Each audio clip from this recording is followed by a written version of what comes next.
பெலிஸ்தர் தேவனுடைய பெட்டியை பிடித்துட்டு எபெனேசர்ல இருந்து அஸ்தோத்துக்கு கொண்டு போறாங்க. சரியா? தேவனுடைய பெட்டியை எங்கிருந்து எங்க கொண்டு போறாங்க? எபெனேசரிலிருந்து அஸ்தோத்திற்கு கொண்டு போறாங்க. இந்த அஸ்தோத்துங்கிற ஊர்ல தான் தாகோனுடைய கோயில் இருக்கு. இந்த பெலிஸ்தருடைய தெய்வமாகிய தாகோனுடைய கோயில் இருக்கு. அந்த கோயில்ல தாகோன் பக்கத்துல தேவனுடைய பெட்டியை வைக்கிறாங்க. அதுக்கப்புறம் அடுத்த நாள் காலையிலே இந்த அஸ்தோத் ஊரார் என்ன பண்றாங்கன்னா, காலையிலேயே எழும்பி அந்த தாகோனுடைய கோயிலுக்கு போறாங்க. போய் பார்த்தா கர்த்தருடைய பெட்டிக்கு முன்பாக தாகோன் சிலை முகங்குப்புற விழுந்து கிடக்குது.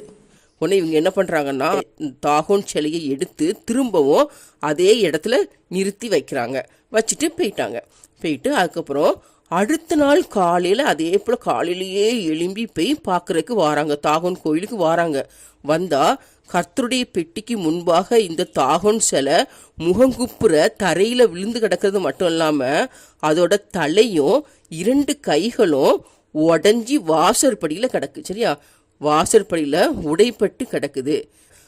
அது முதற்கொண்டு இந்நாள் வரைக்கும் அந்த ஊர், அந்த பூஜாசாரிகள், அந்த கோயிலுக்குள்ள போற யாரா இருந்தாலும் அந்த தாகோன் கோயில்ல வாசற்படியை மிதிக்க மாட்டாங்க.